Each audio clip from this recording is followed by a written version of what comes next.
This is In the Loop. I'm Christian Bryant. We're unpacking some big headlines later in the show, but we want to start with something that might not be on your radar, but has big national impacts. Lawmakers weighing whether to legalize weed are grappling with some tricky questions, including this one. How high is too high to drive? And what exactly qualifies as driving under the influence when it comes to weed? Generally, the penalties for marijuana-related DUIs are the same as those for alcohol-related DUI convictions. The consequences of a first offense might include license suspension of 90 days to a year, fines ranging from about $500 to $2,000, and or up to a year in jail. Sounds simple, right? Well, it's not. Because when you investigate exactly how law enforcement is able to tell, let alone prove, that someone is actively high while driving, things can get a little complicated. There's a solid scientific basis that anyone with a blood alcohol content of 0.08 or more is too drunk to drive. But there's little agreement or clarity on what that level should be for marijuana. They tried to do that with marijuana, and quite frankly, it just hasn't happened yet. That's Chip Siegel, a Nevada-based attorney who specializes in DUI law. Siegel said that issues of legality behind marijuana use mean there haven't been any meaningful studies into its effects. Without meaningful studies, laws have been based on arbitrary measures. Maybe one day NHTSA or other government agencies, other scientific agencies will become comfortable in saying, okay, this is the level that anybody who has marijuana in his system is just too high to drive. But right now, we just don't have that number. There's essentially no concrete way to tell if someone is dangerously under the drug's influence while operating a vehicle. Yet marijuana-related DUI cases are often cited as reasons not to legalize the drug.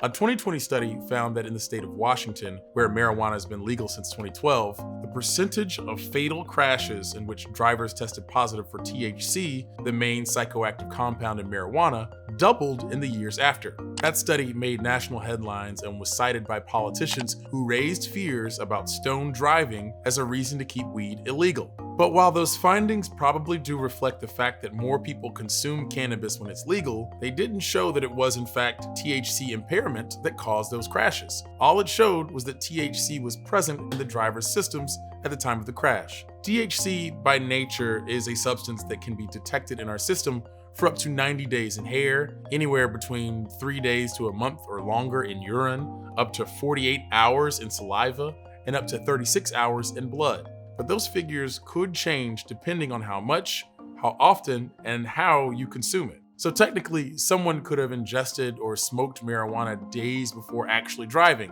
yet test positive for an illegal amount of THC if they're pulled over.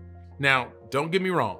Studies have shown that marijuana use does impair driving abilities, but the current methods to prove if someone is actually high while driving are shaky at best. That's a big point of concern because, as of 2022, recreational marijuana is legal in 18 states and Washington, D.C., and medical marijuana is legal in 36 states and D.C.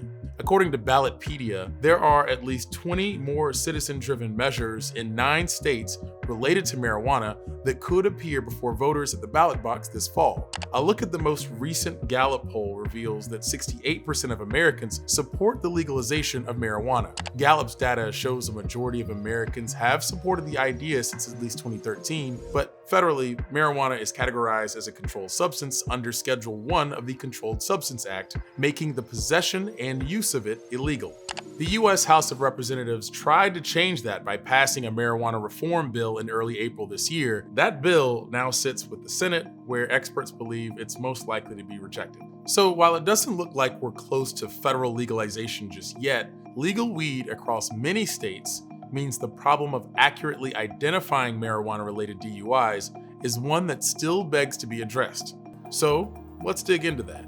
Newsy's tech reporter Tyler Atkinson looks into what is holding us back from finding a better test for THC impairment, and if there's even something close on the horizon. Have you anything to drink tonight? The kinds of tests and technology for detecting drunk drivers has long been standardized across the U.S. Yet the same kind of widespread roadside test doesn't exist for marijuana impairment, despite 38 states allowing legal weed for recreational use or by prescription. Typically, if you get pulled over and police suspect you're high, they can do a field sobriety test, use specially trained officers to make that call, or run a toxicology exam. Field tests are often subjective, and toxicology reports may show the presence of THC in your system, but not whether you're inebriated. The pharmacokinetics of alcohol are relatively unique to alcohol. There's a linear correlation between the more one drinks, the higher their blood alcohol levels, and maximum blood alcohol levels being correlated with maximum impairment of performance. If we had those same linear correlations with cannabis and other substances, arguably we would have per se standards for them too, but we don't. Very quickly after someone smokes, it dissipates and disperses throughout the body. Something like 90% of the THC is out of the blood within the first hour, hour and a half. The other challenge that law enforcement faces is when they draw blood, quite often it's an hour or two after the person's been pulled over.